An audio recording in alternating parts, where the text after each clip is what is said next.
Is the George Russell and Max Verstappen rivalry as fierce as we're all making it out to be? Has Oscar Piastri shown that he's the driver at McLaren to win the World Championship after Lando's mistake? And what's it like to drive a NASCAR around Le Mans for 24 hours? We'll find out in this show.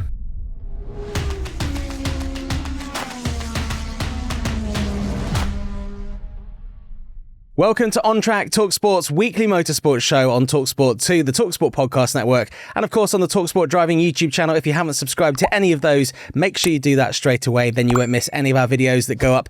This week we got videos with IndyCar and NASCAR legend Jimmie Johnson, who you're going to hear from on this show. You can watch the full version of that on our YouTube channel. And of course, we've got some Jensen Button on there and a few views on this past weekend in the Canadian Grand Prix. And that's where we start with the On Track recap. I am John Jackson. And alongside me, as ever, Sky Sports F2, F3 and F1 Academy commentator and man of many talents, former British F3 driver, Piers Pryor. We always check in with you, Piers, and find out what you've been doing this week before we start. Where have you been this weekend? I was in sunny, rainy, windy, warm and cold, all the weather conditions, northern Wales. I know you know Wales very well. I'm not so well versed, but it was busy weekend at the British Kart Championships for their fourth round. Nice. And that is where you kind of get stars of the future, I guess, because the kids start out young like Lando and George have and move their way up. Well, quite funnily, actually, one of the drivers in the Water Swift restricted category for 8 to 10-year-olds was Leo Russell, George's nephew, and George's dad was on the spanners. So I interviewed George's dad on Father's Day. That was interesting. A bit of a roundabout way of coming to the Formula One we're going to talk about. Yeah, I like that. Well, I wasn't going to start with George Russell, but we'll start with him and then we'll come back to him because obviously you've been talking all this season so far, all 10 races, all 10 rounds about how good and how much George Russell has impressed you. He's now got 5 podiums. That was his first race win of the season. He's been very consistent. You must be kind of a little bit smug because you were kind of calling this. You were suggesting that his form was going to continue. And now we've seen, and I know the track conditions maybe benefited Mercedes a little bit, but you've now seen him get to that top step. First time in quite a few months. And the future looks bright for him. Yeah, what can I say? I'm just a motorsport soothsayer. No, of course, George Russell, very good this weekend. But his form is just really, really good. And this weekend showed it. I mean, that qualifying lap, if anyone's watched it on board, I mean, it might not, to the layperson, maybe look so spectacular, but just every single corner was just bang on. And that is so hard to do. And you know when a driver has absolutely got everything out of the car, when they are that excited over the team radio before even hearing where they've qualified. You remember the talk to me. He knew it was a good lap. And then that's what, when drivers say like putting a lap together, can you just explain from a driver's point of view what that entails? Because it's not just about, I guess, hitting the apexes, it's sort of minimum speeds and things like that. I mean, there's so much to getting a racing car or any sort of racing machine around a lap to the absolute limit, because if you brake 2 meters too early, you lose half a tenth. And then when you're going 200 miles an hour or you're getting on for, then that's so easy to do. But it's a combination of different things. You know, how many corners? I think there's 12, 13 corners around Montreal. And every single one of those, you've effectively got 6 decisions to make. It's where you brake, how hard you brake, how early you come off the brakes, when you turn in, when you apply the power, how quickly you get on the power, and then when you're at full power. And you just think about all those micro decisions around the lap. Being able to get every single one of those pretty much perfect is so, so tricky. And that's why the drivers in Formula One are so, so skilled, and they make it look so easy. You know, we get reminded every time a journalist like you or I, John, is, get behind the wheel of a racing car or a Formula One car occasionally, as we see on the likes of Sky Sports, and they make it look very difficult. But that's because these drivers have been doing this for many, many years. They're not only hugely experienced, but they are, of the people who have the practice and the experience, the most talented. They are 20 of the best drivers in the world. And it's so impressive as a former driver myself to see the level that they can drive at with all the pressure, knowing the world's watching and knowing that if you, as I said, brake 2 meters too late, for example, you're going to miss the corner and then your lap's gone and you'll qualify in 10th or even worse. The closest I've got to the stress of being a driver is the 1 lap qualifying on the F1 Xbox game, which is, it's a little bit nerve-wracking for someone who's never driven a Formula car at all and someone who shouldn't be anywhere near a Formula car. But for George Russell, he has been on pole position 2 years running now. Is there any particular reason that you can sort of work out why George seems to like this track so much? Because it's a lot of right, left, right. And I guess, if you're the kind of driver that has a kind of smooth kind of style and maybe that suits you, I don't know. I don't think it's George's style, more the fact that it's the circuit layout. Each circuit has its own unique corners, and also the combination of corners can suit different driving and car characteristics. However, on this occasion, I think it's more the car. Last time out in Barcelona, we were a lot of medium and high speed, long radius corners, which really eats away at the tyres. And you need a lot of stability through a long corner. Montreal almost couldn't be more different. There's almost no fast corners. I mean, I think there's one, but it's pretty much flat out. So it's basically a glorified straight. And then it's all high speed straight line, heavy braking through a chicane. So quick change of direction and over curbs on a fairly bumpy circuit as well. So it's a completely different challenge. And to get a fast lap time out of a Formula One car, it requires a different set of attributes. And clearly those attributes suit the Mercedes car and the philosophy, the way they go about designing and building their cars. And also George has been the fastest Mercedes driver in the last couple of years. So he's able to make the most of it. And, you know, I'm not going to be a broken record too much, but he's driving at a level that I think only Max Verstappen is on the same sort of level at the moment. Well, we've seen obviously a little bit of beef between them. It's kind of a weird one, isn't it? We talked about it before. It started back in Qatar last year, where Max felt that George was impeding him when he was on a fast lap, and George was on a cool down lap. And then it's escalated a little bit. We had the collision back in Spain, and then we obviously had the race this weekend. And I thought, you know, the first corner is going to be really tricky with George Russell on pole position and Max alongside him. And we kind of didn't have a lot of action for most of the race. And then later on, we had the McLaren situation, which we'll get onto in the second part of this show. But then afterwards, you know, listening to the team radio, you had the safety car, and you've got what I said on talkSPORT earlier on. You've got like them bickering, the teams this is, not necessarily Max and George, although Max was informing the team of the situation in front of him behind the safety car. And it just feels like what I said earlier. It's kind of school kids trying to get each other in trouble over tiny little things. They're like snitching on each other the whole time. And I know that it went to the FIA. The FIA looked into it, and it actually didn't get resolved until late into the night. But nothing came of it. What do you make of that situation and the claims from Max Verstappen? Well, taking a step back, I'm actually really enjoying the bit of needle, a genuine rivalry sort of forming in the public eye between Russell and Verstappen. Most of the drivers now get on very, very well, and they're pretty magnanimous and chatty, and they're all pals away from the circuit. And some people complain that they're all too nice nowadays and it's a bit boring, you know. Back in the day, you had drivers swearing at each other and having a go at each other in the pit lane. And I'm not saying that this is what we should aspire to, but it was a lot more dramatic. Whereas we've actually got a genuine bit of needle, a bit of true competitiveness coming out, and visibly so. And I really enjoy it because these are very intense characters. They've worked so hard to get to where they are, and seeing them trying to destabilize each other is quite entertaining. I'm enjoying the mind games that George Russell is playing, like for example the incident you mentioned a moment ago there under the safety car when George braked and Verstappen went past. I think that was less about George trying to get Max a penalty and more about a statement of intent from George. Max is known among the drivers for effectively being quite an intimidating character on circuit with the body language of his car. And we've seen it in previous seasons in 2020 and 2021 against Lewis Hamilton. Under safety cars, Verstappen would be alongside Lewis. They actually had to change the rules so that to not allow that anymore. And now you have to be behind the car in front. But Verstappen often in the safety car is to the side of another driver ahead, like he was, and trying to be weaving the mirrors, show his nose and say, you know, I'm here, just bullying himself into the mirror of the driver in front. And I think this is George effectively saying, no, you're not going to intimidate me. I'm going to get one over on you, because Max is effectively pulling in the mirror, saying I'm here, and George is braking to let him go past and say, I don't care what your tactics are, mate. I've got some things up my own sleeve here. So as much as there was a lot of talk about him trying to get a penalty, I think it was more a psychological game, as we saw George actually do when he got pole position.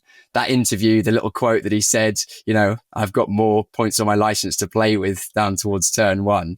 I love it. I really, really do. And I enjoy that someone is taking it to Verstappen, because a lot of drivers effectively, they see Max go for a dive bomb. They see Max in the mirror, that they're maybe just a little bit too nice. And then Max gets away with it, and then Max thinks, well, if I can continue to do this, and then I'm going to bully everyone about, and I've got an advantage. Whereas George is not letting that happen.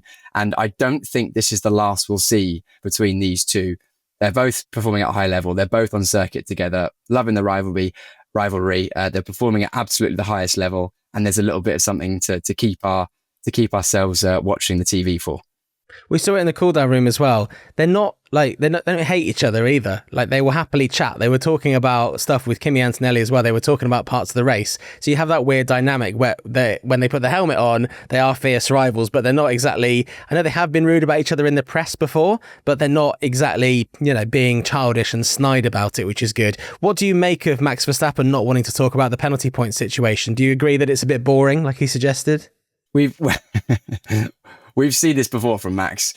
He is not the biggest fan of the media, especially when he thinks they're making a mountain out of a molehill. I think of this occasion, actually, it's quite a big deal. Like, if he makes one error, he's effectively looking at a race ban, and it would only take a fairly small error. But for that, we've seen fairly minor things been awarded with a 2-point penalty on a license. I think it's a combination of, one, he doesn't like to talk about stuff in the media when they're hamming things up, and two, he actually knows it's a potential weakness, so he doesn't want people to continue bringing it up, and when it gets repetitive, he shuts it down. But it must be playing on his mind, because if it didn't bother him, he would be happy to talk about it. Hey, you never know. You can't get into the minds of these people. It's a very complex mindset that these F1 drivers have, and Max obviously is a very successful one. Finally, on this topic, George Russell did mention a couple of times that he hasn't got a contract for 2026. I know that things go on in the background. What do you think the most likely scenario is for George Russell next year? I think the most likely scenario is he's added a couple of mil to his fee for next year, because right at this point of the season is when the negotiations are going on. And if you haven't got something signed, I'm assuming there will have been a backward and forward between George and Mercedes. I mean, they'd be stupid not to keep him. I think he would be silly to throw away a potential opportunity at staying at Mercedes. He's in a good team. He's in a good place. He's performing at a high level. The team are in a good position at the moment, not championship winning at the moment, but I mean, they won the race this weekend, arguably the fastest car with a first and third in the race with Antonelli as well. So, but all the while something's not signed, you have room for negotiation, and he can walk into the meeting with Toto this morning. Maybe let's say it was 20 mil for next year. He can say, well, look, make it 25. It's a good place to be. People often think that if you're the one without the contract, you're not in control. But if you're the one getting podiums and winning races, then he's in a great position. He can leverage teams against each other. And you never know, there might be a team that wants to make a statement in the new generation. Like Alpine, there's talk of Alpine maybe being interested in Fernando Alonso. That's not going to be cheap. So you never know. He might be able to get himself a decent offer. We will watch this space on that one. Let's talk about McLaren. We know Oscar Piastri is leading the championship. We know Lando Norris is his nearest rival, competitor, but also his teammate. We know there's papaya rules. We know that they're not going to favour one driver over the other. And we knew that they were going to clash eventually, but we didn't realise it would come this soon in Canada. Let's first of all just talk about the incident that happened 3 laps before the end of the race. I think it's pretty straightforward whose fault it was. I mean, straight away on the radio, everyone's heard it. Lando Norris said, "My mistake, shouldn't have happened. Sorry, guys." And it's strange, isn't it? Everyone was almost waiting to hear Norris go, "What's Oscar doing? He didn't leave me space." But no, fair play to Lando Norris. He knew he made a mistake straight away, and he did. It was completely his fault. From someone who's been in the car and raced single seaters like myself, you could see that gap was closing. And even at the speeds they're going, when things feel like they're happening quicker, he should have gone right. And again, hindsight is 2020. So, he'll know that. But at the same time, it just shows again that we've seen a number of times this year that when the pressure is on, sometimes cracks show with Lando. So far, Oscar, pretty faultless. The only mistake really we've seen him make this year is the one that cost him in Australia. And ironically, Norris made exactly the same mistake right ahead of him. And the thing with that is you've got the added pressure of it being your home race and a lot of focus being on you. So you could maybe give a little bit of leeway. Also, first race this season, you've not been racing competitively for a little while.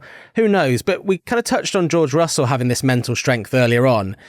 When it comes to that move, is that purely down to the fact that Lando knows that he could pass Oscar because they had a bit of a tyre advantage? And I think Lando's tyres are maybe a couple of laps newer.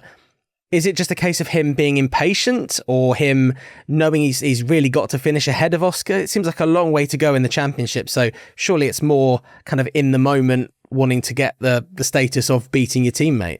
I think it's impatience is the right point, but I think it's actually the right thing to do in Formula One. The way it is, if you get a chance to overtake, especially in a like-for-like car with similar level tyres. Again, his tyres were slightly newer, but ultimately the pace advantage he had over Oscar was only a couple of tenths, which in ordinary circumstances might not be enough to overtake. He managed to get himself in a position where he could get alongside. We saw that down in towards the final chicane. Piastri did a great job defending, but that left him vulnerable onto the start-finish straight. But the reason I think that Norris made the mistake is he knew he needed to pass Piastri there and then. That was the opportunity. There probably wouldn't be another one, or definitely not an opportunity that was going to be as good as that. And he thought, my best opportunity is on the inside down towards turn one. And he just committed too early. He thought, I'm in the slipstream, I'm going to go left, not giving himself a plan B of going right. And by the time he was all in, Piastri had already covered the left-hand side, knowing that was Norris's best opportunity. And Norris should have backed out or potentially seen that coming earlier and then gone for the outside. The outside is a much higher risk, lower percentage move, so I don't think it would have come off. But, Norris knows that he needs to beat Piastri and he needs to beat him regularly because he's already got a points deficit. And every time that Piastri finishes ahead of him, that gap extends. Because whenever he finishes behind, it's not helping him get towards his ultimate goal of winning the championship. So I can understand the desperation. I can understand the impatience. I think it's the right attitude to take an opportunity when it comes, but the execution, it fell short. Yeah, and obviously the gap was 10 points. It's now 22 points. So Lando's not really had too much of a loss there, really, 12 points. And I think for the team, the benefit of Oscar continuing and finishing the race, had they taken each other out, that would have been a huge problem. Yeah. Do you think we're making too much of it already? Is this something that really should be, we're making it because they're 1 and 2, we're not making as much of a deal of it if they were 13th and 14th, a little bit like the situation at Alpine last season? No, I don't think we're making too much of it, if I'm honest. I think this is the championship battle. I think this is going to be a defining moment in the championship. I think it's likely we'll look back on this moment and say that was, if Norris finishes behind Piastri, we'll likely say that was potentially the point at which he lost touch. 22 points in theory, still within a race win, but how often do we see a McLaren win and another McLaren towards the back of the points? Very, very rarely. So it's only ever going to be 3, 4, 5 point swings, regularly. If the difference between first and second is 7 points, they're going to finish first and second, I would wager, a number of times later this season. To overcome that, Norris needs to finish ahead of Piastri with M1 and 2 more than 3 times to overcome that 22-point advantage. So that's a lot of work he has to put in. And that doesn't even account for the fact that potentially if the season doesn't go their way and potentially the likes of Mercedes and Red Bull or maybe even Ferrari have a late race or late season resurgence, the difference in points between positions becomes less. So therefore, if they're finishing 4th and 5th, 6th and 7th, it becomes even harder for Norris to overcome that points deficit. So this is a massive blow to Norris's championship. I think obviously him apologising straight away has shut down a lot of the potential media attention about, Lando not owning his own mistakes, but there are mistakes that he makes. Obviously he was qualified, I think 7th because of a mistake as well. How do you think this will affect their relationship though, Oscar and Lando? Because I think, as I said already, if Oscar hadn't finished the race, there might have been a bigger problem. However, he didn't actually lose out at all, Oscar. So, from his point of view, he probably doesn't want to be involved in those kind of tussles going forward. And he will probably expect to be involved in those kind of tussles going forward for the reason you've outlined already. But do you think they're going to be any different having handled it the way that Norris handled it? It seemed like the best kind of damage protection that he could have done. I see there being no change in the relationship between Piastri and Norris because it was clear that Norris made a misjudgment and it didn't affect Piastri. If they'd have both had a DNF, which was, given the heavy contact, it could have happened. There could have been either a puncture for Piastri, or probably should have been a puncture for Piastri. I'm surprised that he didn't. They pitted and changed tyres just out of precaution, didn't they? But, it could have been a rear broken suspension. That then you start to think maybe Piastri starts to think I need to be a bit more careful or something like that. But the way it played out, the only thing I think that will change is potentially Norris's assessment of himself and maybe Norris's relationship with his own driving. Because when you're a bit slow, it's easy to point the finger at. You can find something, right, I'm slow in the medium speed corners. I'm slow. I'm braking too early. That's where I'm losing the time to my teammate. But Norris is generally fairly consistently matching Piastri on pace. Granted, Piastri, I think this season has executed better in qualifying. But when the difference this year is being the mistakes, it's a lot harder to actually make a change and make an improvement, because how do you stop yourself making a mistake? That's a really, really tricky thing. And actually one of the main things that professional sportsmen search for their whole career. It's very much a mental thing. How do you stop yourself making a mistake? People make mistakes day in, day out. People are clumsy. You can't just unclumsy yourself. So that's what will be eating away at Norris. And I really hope that it doesn't hurt his confidence too much. We know he wears his heart on his sleeve. We know sometimes he gets down. And I hope that this doesn't put him in a position where he doesn't feel like he can win the championship this year, both for his own sake, but also I want to see a fight between the two of them at the top of their game right until the end of the year. And if this causes a slump in Norris's game, then potentially we could be seeing a one-way trip to an Australian world champion. Yeah, well, look, fingers crossed that we do get a really good battle for the rest of the year. That's what we want. We don't want someone to run away with it, having had the Max Verstappen dominance for the last few years. And of course, he's still very much involved. It's a big race coming up for them next in Austria. Yuki Tsunoda had a very difficult weekend with the grid penalty. And obviously, that was a huge kind of, a negative to start his week off when it came to the race. Managed to finish 12th in the end. Still struggles for him. What do you think's the situation there? Is it just going to still take a while for him to get up to speed? We've chatted about this before, I think. Yeah. I don't know. It's an ongoing thing. It's that second Red Bull, but I don't think it's the second Red Bull. I think it's the number one Red Bull that is causing the problems. Max is just so good, and he's just able to perform. Let's not go over old ground again. Let me pose this to you differently. Sure. With it being Red Bull's, home race next time in Austria, how do you think they will play it with Yuki Tsunoda? Do they just want to make sure that both cars finish the race and there's no kind of really bad performance? Because obviously he's going to be wanting as a driver to do better and do better and do better. And especially when he's got, the racing bulls potentially doing better than him. How do you think they're going to play that weekend? It's a hard one, isn't it? Because they're clearly not doing anything wrong as a team, because one of their cars is fighting for wins pretty much every weekend. But then when the other car's floundering, you can't just give him more pace.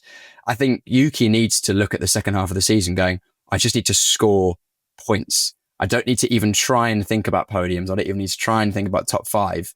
You got to go, you got to walk before you can run. And I know that sounds patronizing for somebody who's never driven in Formula One to a Formula One driver. But at the same time, a lot of the issues over the years is people are trying to match Max Verstappen and maybe trying too hard and thinking they're underperforming. Whereas maybe if you just take stock, concentrate on yourself, be a bit more stoic in your approach and just go, look, just see what I can do from today, and then view points as a good weekend, then you can build from that. Whereas if you view top five as a good result, then you're disappointed every weekend and you're overreaching. And we've seen Yuki overreach this season, qualifying in Imola, big crash, trying a bit too hard.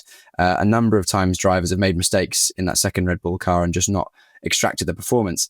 It's just a clean run of results, even if they're just 2-3 points, 10th, 9th, 8th, 7th. If you were Yuki now and you were offered 10 points, so 10 points, 1 point, you're finishing 10th in Austria, but you're not going to, get through to Q3. There's going to be no accidents. There's going to be no drama, but you'll go under the radar and you'll get a point at least. Would you take that now? Yeah, I think you would. But he's not finished in the points this round. He's barely been in the points the last few races. I think a guarantee of a point or two is a good result. And I don't think that's a bad thing for Yuki at this stage. Excellent. Well, look, we're going to move on. We're going to talk about F1 to end the show. But coming up next, I had a conversation at the end of last week, just before Le Mans, with an absolute legend of a completely different series, NASCAR. Jimmie Johnson, 7-time NASCAR Cup champion, was available for interview. I was on holiday, but I made some time for him because it's not every day you get to chat to someone who has won 7 championships in their field. You might remember a couple of years ago, he took part at Le Mans, driving a NASCAR around there. I've heard, were you there, Piers? I was there. It was epic. It was pretty loud, right? From what I've heard. Oh God, yeah. It was mega. Excellent. Well, look, there's a film about it. It's out right now. I'll tell you more about it in just a second when we hear from Jimmie Johnson, NASCAR Cup legend, next here on Track. You're back with On Track here on the talkSPORT network, on talkSPORT 2, the talkSPORT podcast network, and of course the talkSPORT Driving YouTube channel. And now we welcome an absolute legend to the show. I'm really excited to see this new documentary, American Thunder, NASCAR to Le Mans. It's the story of the running of the NASCAR in the centenary Le Mans race a couple of years ago. And I'm pleased to say that 7-time NASCAR Cup champion Jimmie Johnson joins me right now. I mean, you must see the preparations for Le Mans this weekend, Jimmy, and you must be like, kind of wish I was there. I certainly do. It is such an incredible event. I've been trying to get back, but it's kind of tough to find a seat, especially in today's world with the the 3 drivers in the fact that you need to run the full WEC series to get in. But I certainly hope to find my way back to Le Mans at some point, even if I'm just there watching. But we had the most incredible experience in 2023, and I'm excited now for the documentary to come out and everyone can see what really went on behind the scenes. Yeah, well, it's out now on Amazon Prime. I haven't seen it yet, but I've seen the teaser, and already the teaser is getting me excited. I actually sent it to a few friends that were there, and they said the one lasting memory they have of that race that year, and bear in mind that it was the 100th Le Mans running, was the incredible volume of your car that you drove around that track. My friend was sort of saying he had to try and stack 2 sets of earplugs on each other. It was so loud. I think there was a real love affair for the sort of just general motorsports fans, because they could hear you coming and they could hear you going. And I won't sort of ruin it for people who are going to watch this documentary. They don't know what happens, but I think everyone was supporting you in a way, because it was such a magical occasion that kind of, I guess it goes back to 1976, doesn't it? This sort of passion for getting a Le Mans car and running it at the NASCAR and running it at Le Mans. Yeah, it does. And certainly for the France family, and the France family owns NASCAR. And so for Jim France to kind of lean into his father's vision that took place in 76 and to go back was really special to him. Jim France also owns the IMSA series. And as we know, sports car racing, there's been a great collaboration now between IMSA and WEC. And you can take your WEC card to the Rolex 24 or bring over your Rolex card to run at Le Mans. And all of that and the timing really led to this opportunity for the Garage 56 car. And to come over and compete, it was really my first time out of the country racing, and to see how many, real motorheads there are. And it sounds crazy, but I didn't expect so many people to pay attention to U.S. motorsport. But so many do, and so many knew of me, knew of NASCAR, knew of Hendrick. And the other thing that really stood out to me was the love of the V8 engine. Even living in London, I've been here for 2 years now, and to get into a conversation with a petrol head and that talk about a V8 car, or maybe they have one, they've collected it, or they've got a Cobra or whatever it might be. The love of the race car and the love of loud race cars in Europe really caught me off guard. It's been neat to see. Yeah, you were obviously teamed up in that car with Jenson Button, who we actually had on the show yesterday. And the direct quote from him about his experience of driving Le Mans as he prepares to drive it again this weekend is that this race means more to him than any other race. And we're talking about, an F1 world champion here. What did it mean to you to finally get to race at Le Mans? Kind of combining your passion for driving, but also I know you've got a big passion for travel as well. And getting to drive that iconic track must have been pretty special. It was in such a unique experience where, our pressure showed up in a different way. We didn't have the pressure of trying to win a class or category, but really the pressure of representing NASCAR in the correct fashion. And, for those that don't follow NASCAR all that closely, it's hard to know just how technical the sport is and how much energy, resources, modern tools, all these different elements that we use to really perfect our car. And, NASCAR wants to keep it about the people that work in the sport, so they don't allow data on the cars at a track. But when we're not at the track, we have this parallel universe that is much like F1, that we're creating everything that we can, all the bits, software, simulations, simulators, all of it it's all the same. And we felt like we had a chance to really represent U.S. auto racing and an obligation to perform at a really high level. And so we approached testing everything that went on. We approached it like we were going there to race for the overall win. And we show up, we realize the car's prepped and ready. We had internal confidence about how the car would perform or received well, and we could just soak it in. And that was the neatest thing about the experience, is to be at a major event, but able to soak it in, able to enjoy it.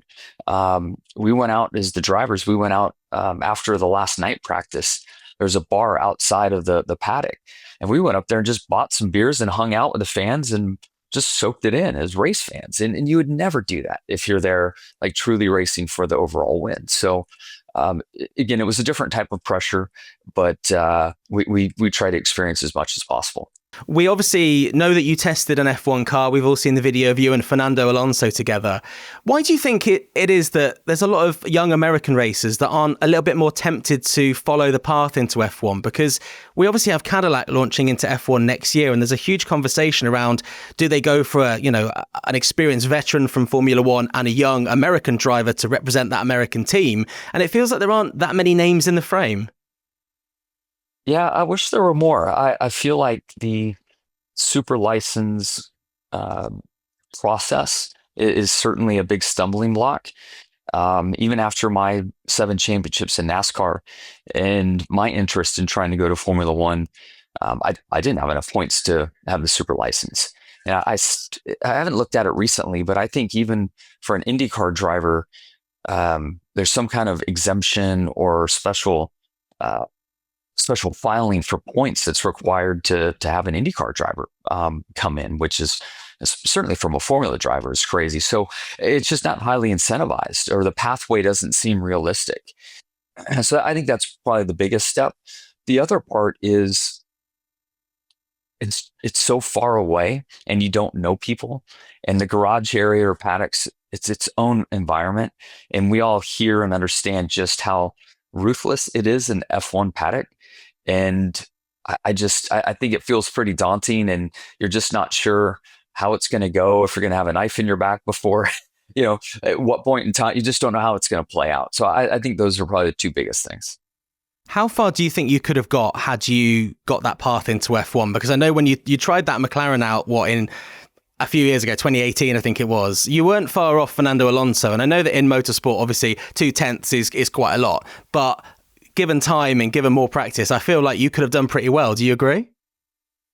Yeah, and it really boils down to time. IndyCar racing for 2 years, and the second year was far more competitive. If I stayed a third or fourth, I think I would have been incrementally better. At that point, looking at my age in 2018, I was probably over the hump for anyone being patient with me and giving me enough time to get up to speed. So in some ways, I'm thankful it didn't play out, because it may not have been my finest performance. But where I was in 2018, because I retired in 2020, I just wanted new challenges and I wanted experiences. And I started to not care what other people thought about me then. I get one chance to walk this earth. I've had a great opportunity to drive and experience cool cars and cool tracks. And I later in my career wanted to continue to lean into that and have more. And so I would have taken the opportunity had it come about. And it would have really tested my notion of how much I care. But to be on a Formula One grid would have been just the most incredible kind of cherry on top of an amazing career. This is On Track, talkSPORT's weekly motorsport show on talkSPORT 2, the talkSPORT podcast network, and the talkSPORT Driving YouTube channel. Great to hear from NASCAR Cup legend and Le Mans finisher Jimmie Johnson there. I know, Piers, you were there watching Le Mans a couple of years ago, and as I say there, that's out now on Amazon Prime. You can watch all the behind the scenes of what went on with him and Jenson Button going and buying the fans beers, as he said there, which was an interesting way to prepare the night before a race. But I like that they are men of the people. And this year we had Le Mans this weekend, and it was kind of a redemption. Not a redemption story. He didn't need any redemption. It was more of a kind of a fairy tale ending, really, to a long journey for Robert Kubica, who was obviously in Formula One. He was lined up to drive for Ferrari in 2012. He had that rallying accident, obviously severely affected him, mainly his right arm. He fought his way back to Formula One. He's then fought his way back to be in WEC, and then he's finally won Le Mans in the customer Ferrari car this past weekend, and it was such a huge achievement. And I know that there's a lot of people with a soft spot for Robert, and they were incredibly happy for him. One of my friends, Stefan, who has been on this show before, used to be with Autosport, a journalist, independent journalist now, is a huge Robert Kubica fan, and he was saying he's going to have to get more posters for his wall in his office. It's like a Robert Kubica shrine, which was a little bit strange. But Piers, I mean, you must have been impressed to see what he achieved this past weekend, knowing that story. Robert Kubica is an absolute legend. He had his time in Formula One cut so tragically short. Amazing. He was, I think that all reports after his rally accident was he could have died with that horrific accident. Basically, a piece of Armco went through the car and he could have lost the arm as well. But amazing, he managed to make it all the way back to Formula One. Granted, not maybe at the form that he was when he left Formula One, because he was tipped to be World Championship material, and he was highly regarded as one of the best drivers at that stage. And then now doing amazing things in the World Endurance Championship. And let's not underestimate the physical challenge that is Le Mans. It's a 24-hour race, but Robert did, I think, more than his fair share of the driving, as in more than a third of the driving with his two teammates. And I saw a post by driver coach to a lot of young drivers, Callan O'Keefe, who runs a driver coaching school. He put a thing on Instagram that said the amount of kilometers he did, I think, was 6,000 and something kilometers throughout the day, which is the equivalent of effectively 6 days in a racing car, of driving. For a driver that has effectively the full use of only one arm, plus all of the mental and physical stress that goes on, plus passing traffic, he was absolutely faultless. And let's not forget his two teammates as well, because they were faultless throughout the race. It's not just a one-man band, but amazing job by him, amazing job by the team. And Ferrari win again at Le Mans. I mean, I think they're probably going to get hit fairly hard on the balance of performance next year, but they drove the race to take the win. Yeah, it was fascinating. I mean, the Le Mans is one of those things that I've not been to. You going a couple of years ago was quite inspiring for me. I wanted to go this year, but it didn't work out. It's one of those things where I'm just up all night going, I'll just watch like 10 minutes more. And nothing much was going on. And, you don't see much at night. You just see the lights. But there's something about watching it in the middle of the night and hearing the commentators go off on the weirdest tangents that just kept me watching and watching and watching. And it was fascinating. So if you want to hear more about, obviously, Jimmie Johnson's experience of driving Le Mans alongside Jenson Button, who you can also hear from on the talkSPORT Driving YouTube channel. You can check out both those interviews right now. Fascinating interviews. And of course, coming up this weekend, we're going to be looking ahead to Jakarta in the Formula E World Championship. Only 5 races left. It's the last single header of the year.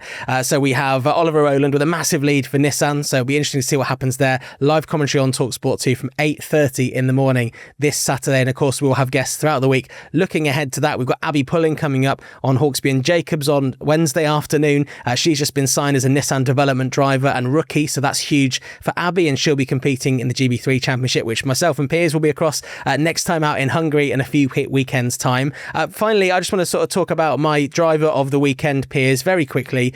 Kimi Antonelli to get his first podium in Formula One at 18. It feels like all the conversation that was being had before he started and before he came in has just disappeared about, is he good enough? And we've now just accepted, he's clearly more than good enough. And I feel like this is the first podium of many.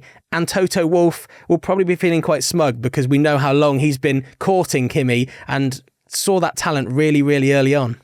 I think he has now established himself as a Formula One driver.